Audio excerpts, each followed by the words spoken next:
ब्रह्मा गुरु विष्णु गुरुदेवो महेश्वरा गुरु साक्षात् परब्रह्मा तस्मै श्री गुरुदेव नमः।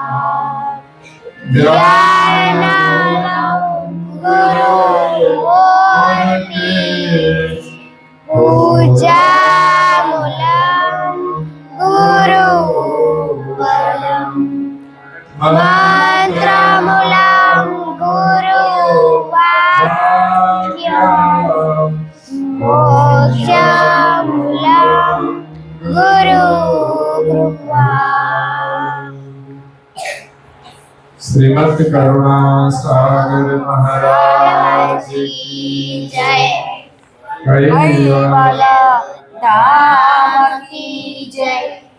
प्रकाशी महाराज की जय। दास जी महाराज की जय। અહીંયા શિક્ષક ભાઈ બહેનોએ અને બાળકોએ પરમ ગુરુનું અહીંયા પૂજન કર્યું અને આશીર્વાદ પ્રાપ્ત કર્યા। હવે આપણે વિદ્યા અભ્યાસ કરીએ છીએ એટલે આગળનો જે મંત્ર છે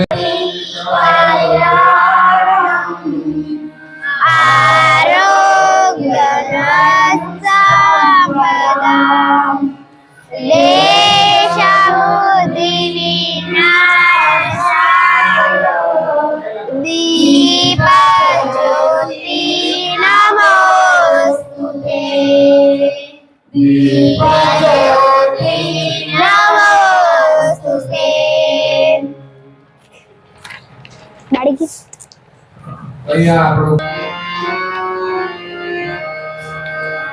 તો શરૂ કરીશું બાલ ગીત। રોજ સવારે વહેલા ઉઠી પરમ ગુરુનું નામ જપો। ધરતી માતાને વંદન કરી સદાય વર્ષે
કરવાના હોય તે મમ્મી પાવે જમીને મિત્રો સાથે હળી મળીને રમીને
અહીંયા બાલ ગીત આપણે સરસ રીતે ગાયું છે. આ કાગળ તમારે સાથે રાખવાનો અને ઘરે તમારે ફરી પણ એને વાંચવાનો અને એ પ્રમાણે આપણે રહેવાનું. બરાબર? તો આજે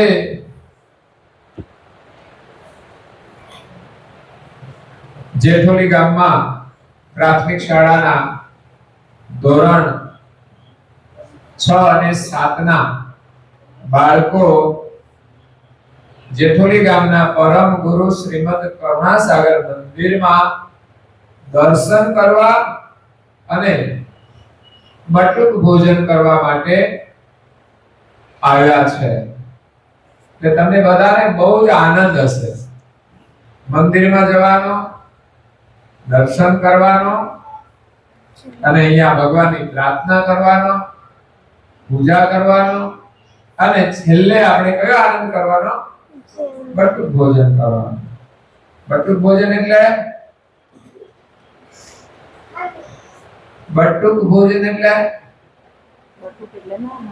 તમે બધા નાના બટુક છો. કેવા છો?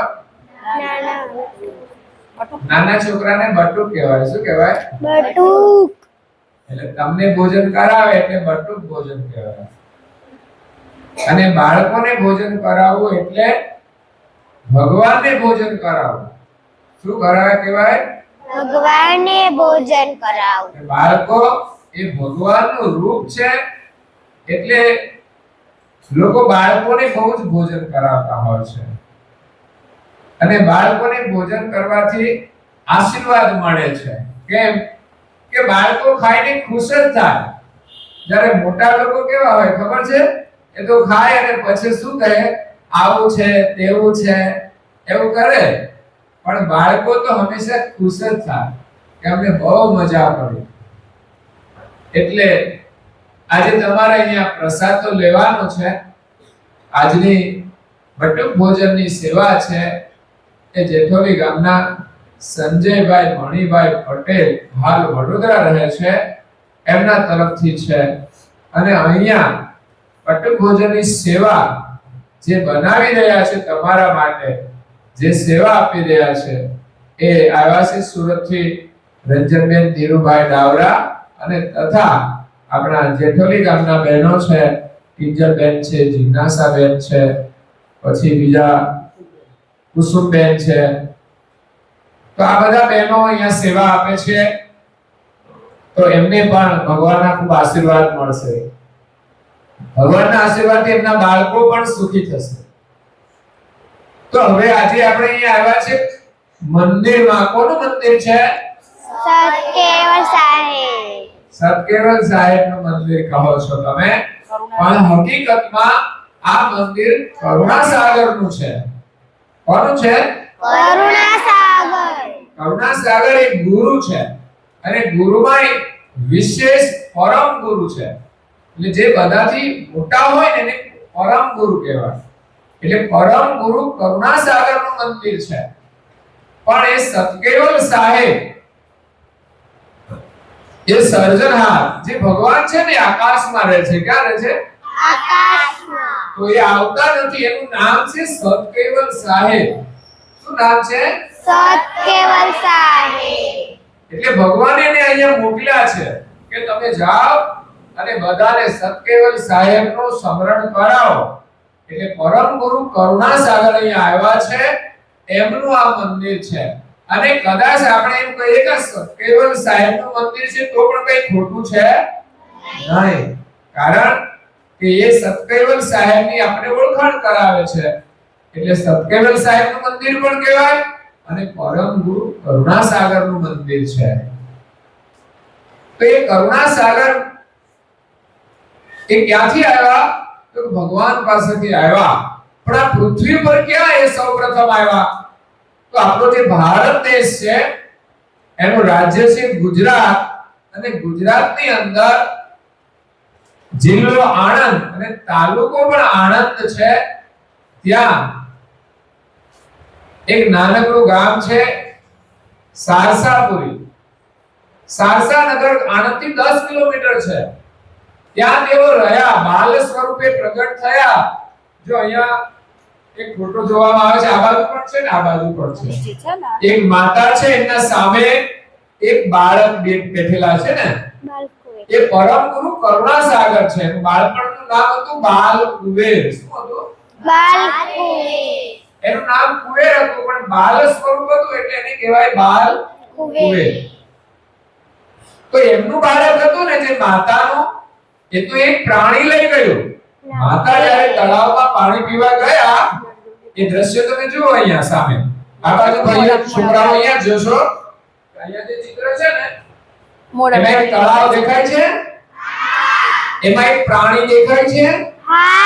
એના મુખમાં એક નાનું બાળક દેખાય છે. તો એ માતા પાણી પીવા ગયા અને પાછળથી એ પ્રાણીનું નામ છે નાહેર.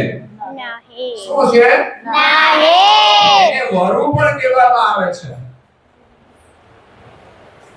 તો એ બાળકને લઈ ગયો એટલે માતા એમના બાળકને શોધે છે, રડે છે. ત્યારે પરમ ગુરુ બાળ સ્વરૂપે એક વૃક્ષના નીચે પ્રગટ થઈને બેઠા અને એ માતાને દર્શન આપ્યા. એ માતાનું નામ છે હેતબાઈ માતા. એ સારસાના છે પણ ત્યાંથી એ એમના પિયર જવા માટે નીકળ્યા હતા. ક્યાં જવા? પિયર. પિયર એટલે મામાનું ઘર. મામાનું ઘર. મામાનું ઘર. એટલે જે બાળક હતું ને એના મામાના ઘરે એ જતા હતા અને રસ્તામાં તરસ લાગી અને બાળક લઈ ગયો. એટલે પરમ ગુરુ બાલ સ્વરૂપે પ્રગટ થયા અને કહ્યું તારું બાળક તો પ્રાણી લઈ ગયું છે પણ હું તારા બાળક સ્વરૂપે પ્રગટ થઈ અને તને મળ્યો છું. તું મને તારા ઘરે લઈ જા. એટલે પરમ ગુરુ નાનું સ્વરૂપ લઈ લે છે એમના બાળકના જેવું.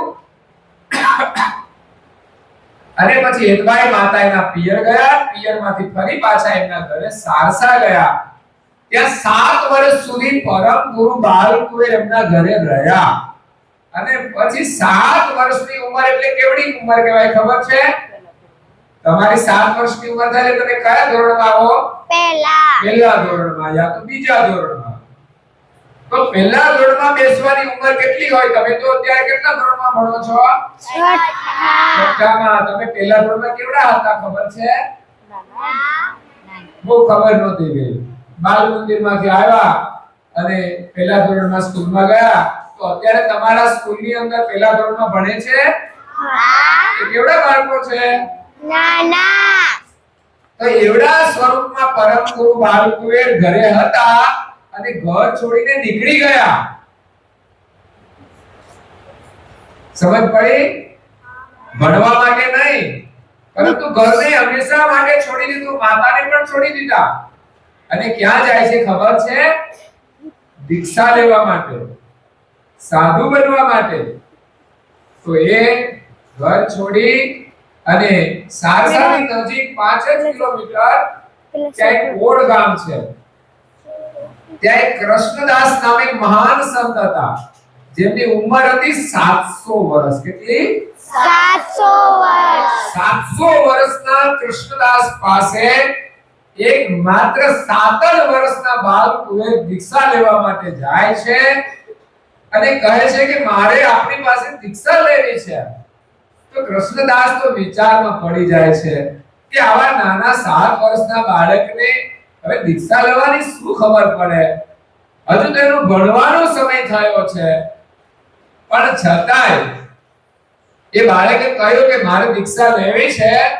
તો કૃષ્ણદાસ મહારાજ એમ કહે છે કે તું અહીંયા રોકાઈ જા. તો બાલકુંવર ત્યાં રોકાઈ ગયા. આશ્રમની અંદર એક સેવા આપી, બાળકને સેવા આપી. બાળકને શું સેવા આપી? તો એક બગીચો હતો, એમાં પાણી પાવાનું. શું હતું? પાણી પાવાનું. બગીચાની અંદર શું હોય? ફૂલ છોડ હોય. તમારા શાળાની અંદર ફૂલ છોડ હોય છે ને? હા. જોકે અત્યારે નવી શાળા બને છે એટલે બધું થોડું બીગડી ગયું છે, પણ ફરી નવી શાળા બની જાય ને એટલે મસ્ત મજાની શાળા બનાવજો.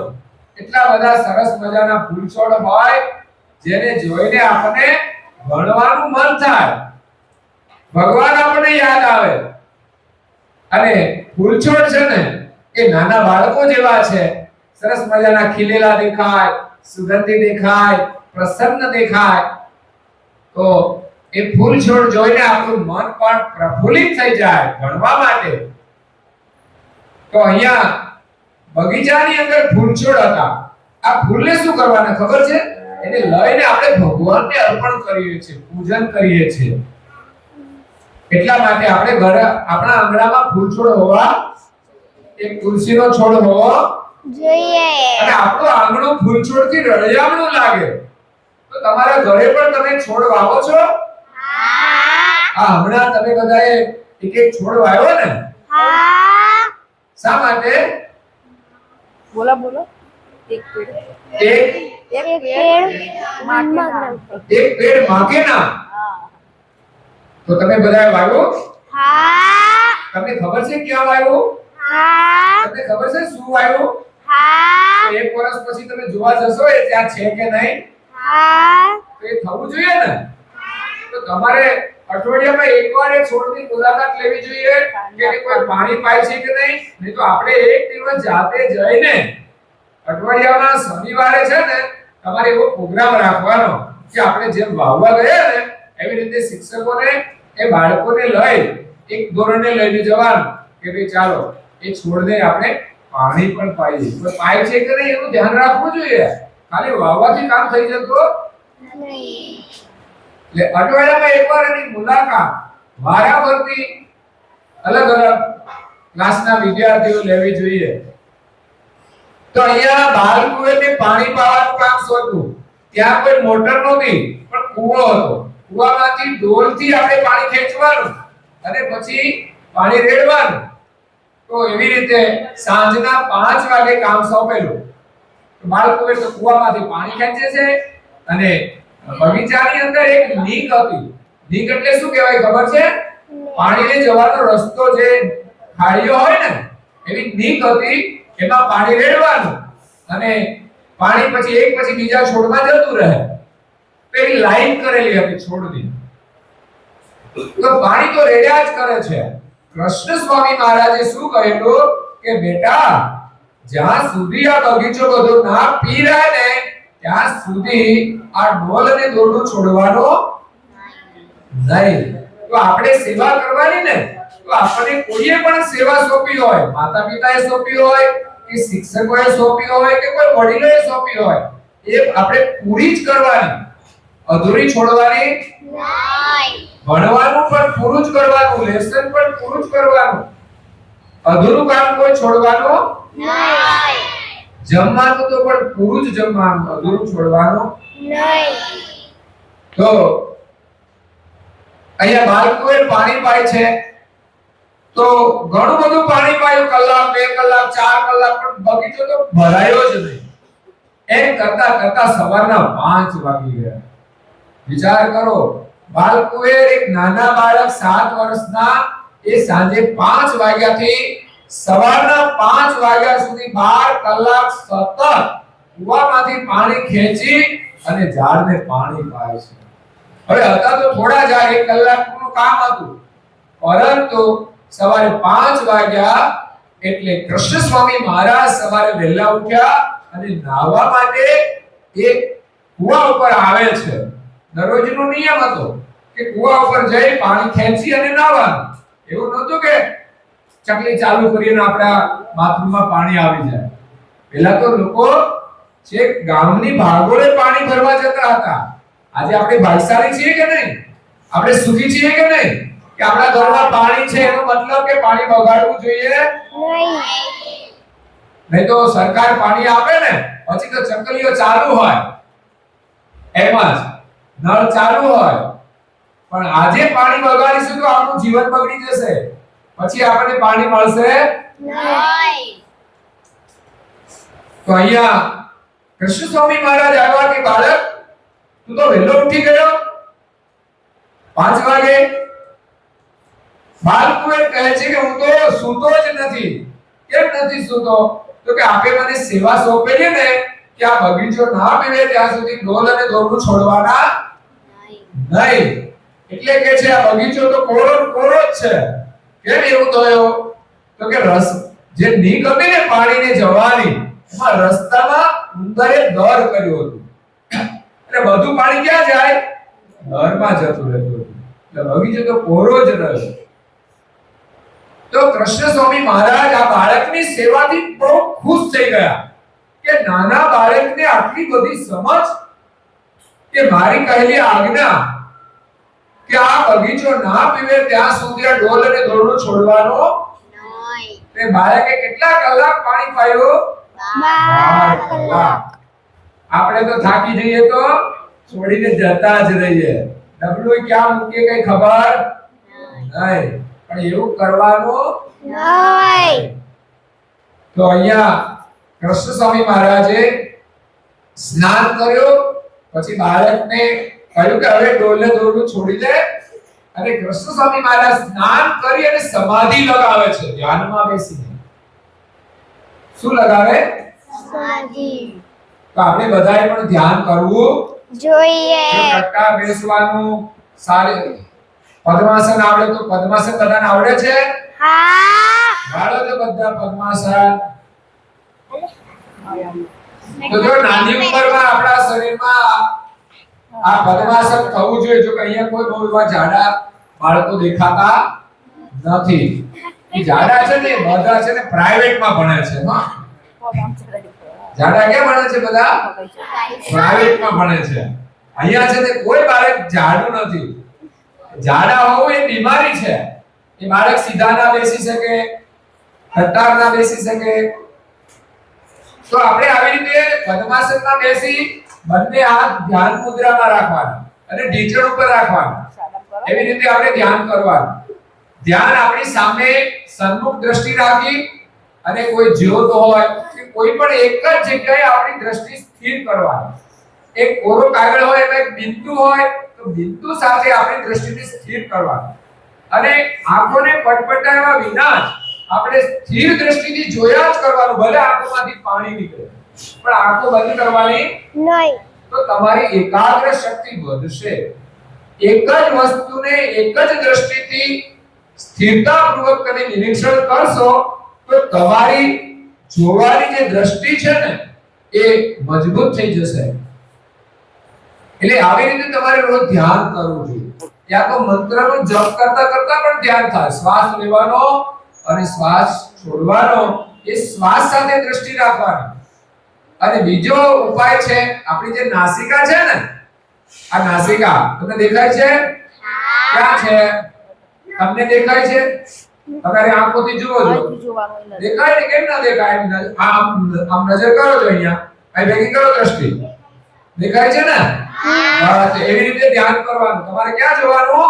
નાસિકાના અગ્રભાગ ઉપર એટલે અણી ઉપર તમારી દ્રષ્ટિને સ્થિર કરવાની ને જોયા જ કરવાનું બસ આંખો પટપટાવવાની નહીં શ્વાસ ઊંડો લેવાનો પછી રોકવાનો રોકાય તેટલો પછી ધીમે ધીમે ધીમે છોડવાનો છોડીને પછી બહાર રોકી દેવાનો બહાર રોકીને પછી ધીમે ધીમે લેવાનો ઊંડા શ્વાસ તમે 2 મિનિટ 3 મિનિટ લેવાનો આટલો અભ્યાસ કરજો ધીમે ધીમે પછી જેમ જેમ તમે મોટા થશો ભણવામાં આગળ વધશો એમ એનો અભ્યાસ વધશે તો ભણવામાં તમને બહુ જ ફાયદો થશે તો કૃષ્ણ સ્વામી મહારાજે ધ્યાનમાં બેસીને જોયું કે આ બાળક કોણ છે ત્યારે એને ખબર પડી કે આ તો કોઈ સામાન્ય બાળક નથી આ તો દિવ્ય બાળક છે કારણ કે આ જગતનું જેણે સર્જન કર્યું છે એવા સત્કેવલ સાહેબના સાનિધ્યમાંથી પરમ ગુરુ કરુણાસાગર અહીંયા આવ્યા છે એ તો દિવ્ય પુરુષ છે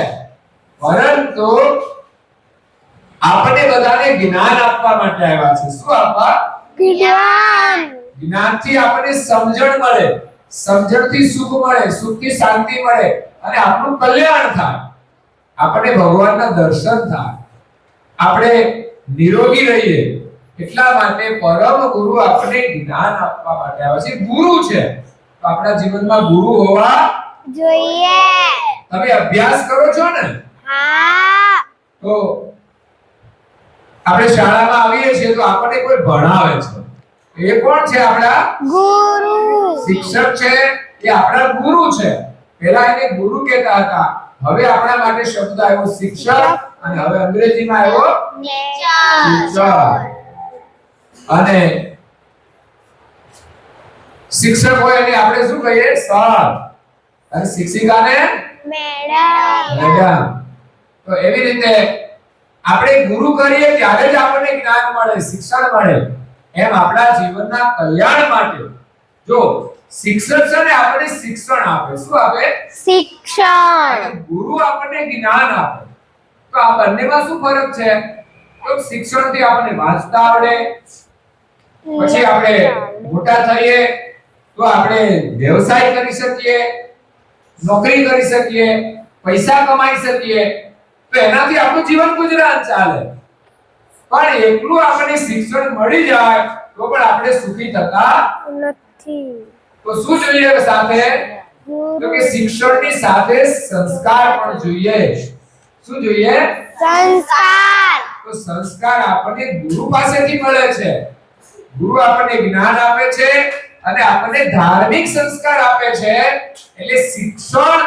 અને ધાર્મિક સંસ્કાર બંને ભેગા થશે તો આપણે સુખી થઈશું એટલે અહીંયા તમને શાળામાંથી શિક્ષણ મળે છે અને અહીંયાથી તમને સંસ્કાર મળશે તો આજે તમે બધા આવ્યા છો ને તો સરસ કપાળમાં તિલક કર્યા છે આ તિલક શું છે એ સંસ્કાર છે તમે ભણવામાં આવે છે કશું આવું નથી આવતું પછી આપણે ગળામાં કંઠી રાખીએ ગુરુ આપણે કરીએ ને પછી ગળામાં કંઠી રાખીએ તો કંઠી પણ એક સંસ્કાર છે પછી આપણે પગે લાગીએ છીએ જો કે શાળામાં પણ આપણને સંસ્કાર મળે છે આપણે સરસ્વતી માતાને વંદન કરીએ છીએ પ્રાર્થના કરીએ છીએ એમ તમારા ઘરમાં પણ મંદિર હોય ત્યાં બેસીને પણ આપણે પ્રાર્થના કરવી જોઈએ તમે જે ભગવાનને માનતા હોય જે ભગવાનનો ફોટો હોય એનું નામ લઈને આપણે એની જે બોલવી એને પગે લાગવું જોઈએ પછી આપણા માતા પિતા હોય એને પણ આપણે પગે લાગવું જોઈએ એની સાથે ક્યારે લડવું જોઈએ નહીં એની સાથે ગુસ્સો કરવો જોઈએ નહીં કારણ કે માતા પિતા એ આપણી સેવા કરે છે આપણને મોટા કરે છે આપણને ભણાવે છે અને આપણને સુખી કરે છે તો એની સાથે લડવું જોઈએ નહીં એમની આજ્ઞાનું પાલન કરવું જોઈએ જે બાળક માતા પિતાની આજ્ઞાનું પાલન કરે છે એ ચોક્કસ સુખી થાય છે એને ભગવાનના આશીર્વાદ મળે છે એટલે ભણવામાં પણ એ બાળકો આગળ જશે જો રામચંદ્રજી હતા ને એ ઈશ્વર હતા કોણ હતા ઈશ્વર તો એ ઈશ્વર હોવા છતાં પણ એમના પિતાનું નામ હતું દશરથ રાજા તો દશરથ રાજાએ આજ્ઞા કરી કે રામ તમારે વનમાં જવાનું છે તો તો પણ રામે ના પાડી. નહીં. આપણા માતા પિતા આપણને કોઈ પણ કામ સોંપે તો આપણે એમ ક્યારે નહીં કહેવાનું હું નહીં જાઉં, તમે કરી લો એવું કહેવાનું. કોઈ પણ કામ સોંપે આપણે કરી શકીએ એવું જ આપણને સોંપે, કદાચ તકલીફ વાળું હોય ને તો પણ આપણે કરવું જોઈએ. તો આજે એક સરસ મજાનો તમને પ્રસંગ મેં કહ્યો કે કરુણાસાગર મહારાજ હતા, એના ગુરુનું નામ હતું કૃષ્ણ સ્વામી મહારાજ. એમણે 7 વર્ષની ઉંમરે એમણે ગુરુ કર્યા હતા. એક જ દિવસમાં ગુરુ કરી અને સારસાપુરીમાં ગાદીની સ્થાપના કરી એમણે, અને બધાને જ્ઞાન આપ્યું અને જીવોનું કલ્યાણ કર્યું છે. એટલે આજે તમને પરમ ગુરુના દર્શન થયા છે, એમના તમને આશીર્વાદ મળ્યા છે, તમે આજે તિલક કર્યું છે, એના સંસ્કાર મળ્યા છે, તો તમે જીવનમાં ખૂબ જ આગળ વધશો એમના આશીર્વાદથી, ભણીને અને સુખી પણ થશો, તમારા માતા પિતા પણ સુખી થશે, એવા આજે તમને આશીર્વાદ મળ્યા છે. તો અહીંયા હવે તમને એક નાની બાળ વાર્તા સાંભળવાની છે. તમને ગમે છે ને? હા. તો આપણે જે કાગળ આપ્યો છે ને એમાં એક માફી લખેલી છે કે આ માફી પણ આપણે રોજે કરવી જોઈએ. માફી એટલે શું? માફી ક્યારે માંગવી? હા બોલો. હા ભૂલ થઈ જાય તો માફી માંગવાય. તો આપણે માફી માંગવાની. અંગ્રેજીમાં આપણે શું કહીએ? સોરી.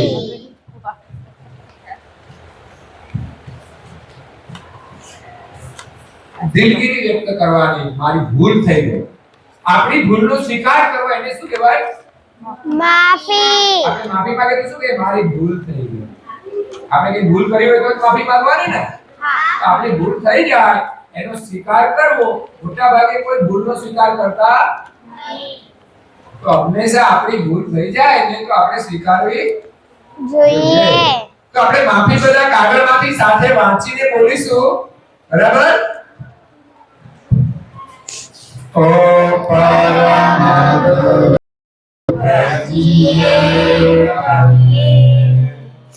મોટું છે તુજ ગુણધારી નિત્યાનંદ. કાયમ મારા કામ હે તમારી સદા રાખ દિલ સાફ. ભૂલ કદી કરીએ તો પ્રભુ જનો માફ.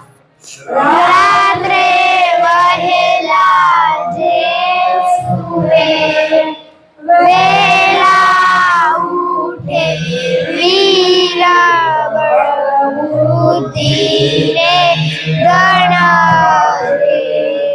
સુખમાં રહે શનિ હરવા તમામ.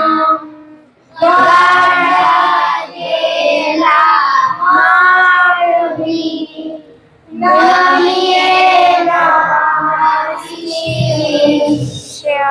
સાચી સમજણ આપજો કરુણા સાગર મહારાજ. સાચી આપજો કરુણા સાગર મહારાજ. તારું નામ શું છે? બોલ નામ ને ધોરણ બોલ. મારું નામ ચૌહાણ હર્ષિતાબેન રામસિંહ છે. હું ધોરણ 6 માં અભ્યાસ કરું છું. વાર્તાનું નામ છે? વાર્તાનું નામ છે શિયાળ અને ગધેડું. એક જંગલમાં એક રાજા સિંહ હતા. તે રોજ શિકાર કરતા હતા, પરંતુ તે ઘરડા થઈ ગયા હતા. તેથી તેમને શિકાર કરવાના બહુ તકલીફ થતી હતી અને તે ભૂખ્યા પણ રહેતા હતા. તેમણે એક વિચાર આવ્યો અને તેમણે એક ચતુર શિયાળને પોતાનો સાથી બનાવે. તેમણે પૂછ્યું કે શિયાળ તો મારા ઓલે ભોજન લેતા હોય, હું ખાઈ લે અને પછી બચેલું ભોજન તું ખાજે. શિયાળે હા કરી. શિયાળ રોજ કંઈ ના કંઈ ભોજન લાવતો આવે. સિંહ ખાય અને વધેલું ભોજન શિયાળ ખાય. એક દિવસ શિયાળને કૈયાય કોઈ ભોજન દેખાતું હતું ન. તેણે એક ગધેડાને જોયું અને બોલ્યું, ઓ ગધેડા, તને સિંહ બોલાવે છે પોતાનો સહકાર બનાવવા માટે. ગધેડું બોલ્યો, ઠીક, સહકાર બનાવવાની છે ત્યાં તો હું જરૂર આવીશ. અને તે ત્યાં ગયો અને જોયું તો સિંહ તો બહુ ગુસ્સામાં હતો. તેથી ગધેડું તો ત્યાંથી નાથી ગયું. પછી સિંહ લાલ પીળો થઈને બોલ્યું, જા એ ગધેડાને મારી પાસે લઈને આવ. શિયાળ પાછું તે ગધેડા પાસે ગયું અને બોલ્યું, તું ત્યાંથી ભાગ્યો ચમ? સિંહ તો તને પોતાનો સહકાર બનાવવા માટે તારું સ્વાગત કરતા હતા. ગધેડું બોલ્યું, હું કેટલો ગાડો છું. અને પછી ગધેડું પાછું જોયું. ગધેડું ત્યાં જાય. સિંહે એને ઝપટો મારીને મારી નાખ્યું. સિંહ થોડુંક ખાઈને પાણી પીવા જાય. શિયાળને વિચારમાં આવ્યું, આ સિંહ રોજ દિમાગ ખાઈ જાય છે, આ વખત હું ખાઉં. તે પછી શિયાળે ગધેડાનું મગજ ખાઈને માટી વડે તેને દબાઈ નાખ્યું. સિંહ પાણી પીને પાછો આવ્યો અને એનું મગજ જોયું ત્યાં તો મગજ હતું જ નહીં. એ બોલ્યો, ઓ શિયાળનું મગજ કઈ ગયું? શિયાળ બોલ્યો, તમે જેટલા ગાંડા છો. જે ગધેડું તમારાથી બીને પોતાનો તમને ભોજન આપવા ઓલે તમારી પાસે આવ્યું, એના પાસે ક્યાંથી મગજ હોય?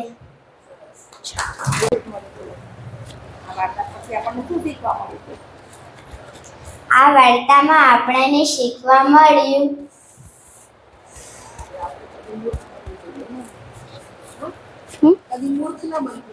આપણને કદી મૂર્ખ ના બનવું જોઈએ. निर्गुण धोनी की जय। श्री मुक्त द्वार की जय। श्री ब्रह्म क्षेत्र की जय। श्री सचिदानंद शाखा की जय। श्री अचंत अखाड़ा की जय। श्री अविगत गादी की जय। श्री बाल तिलक की जय। रसोई करावे उनकी जय। उनके माता पिता की जय। उनके बाल गोपाल की जय। उनके गुरु गोविंद की जय। गुरु गादी सारसापुरी की जय। श्री केवल धाम की जय। श्री दाता भोक्ता की जय। श्री बोलना हरे गुरु महाराज की जय।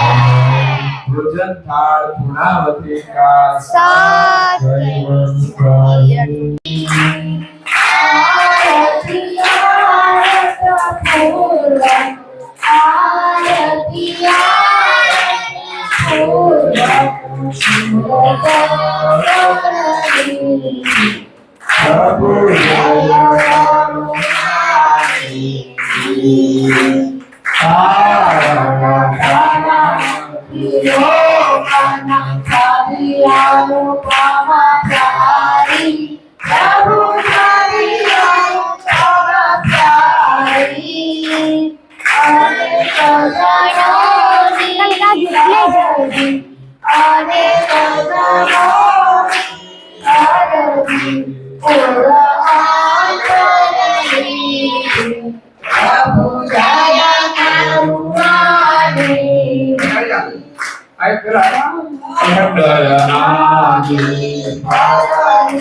કરુણા સાગર નામ તમારે અવિચલ પદવાસી પ્રભુ અવિચલ પદવાસી શરણાગત રે શરણાગત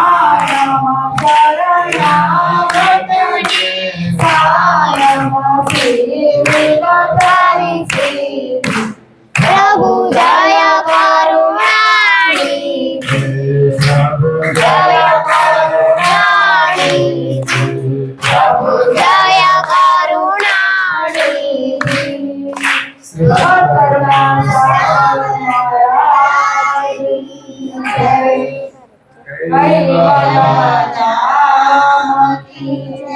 શ્રી અવિચલ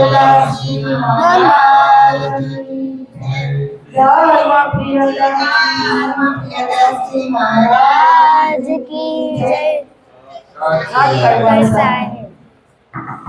3 વાર પગે લાગવાનું ખોળામાં ખુલ્લા હાથ રાખી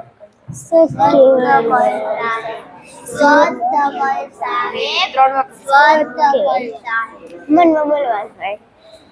કહેવલ સો સત કહેવલ સાહેબ બોલો સરસ સરસ આજે ખરેખર તમે બધા જ બાળકો ખૂબ સુંદર દેખાવ છો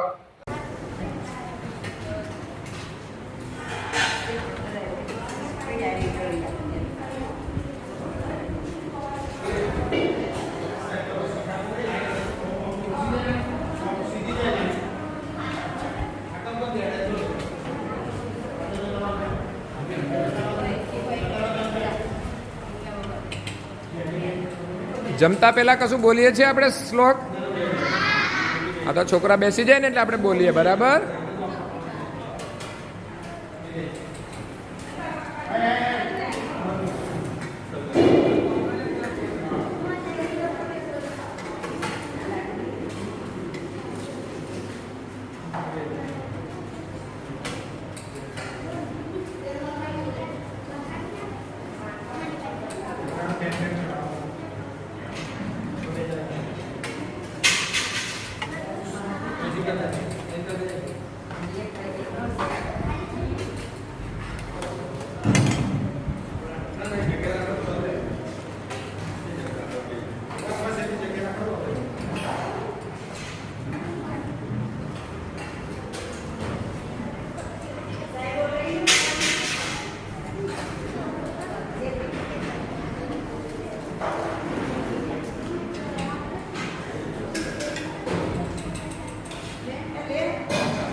ચાલો આપણે પ્રાર્થના બોલીશું બે હાથ જોડીને બોલો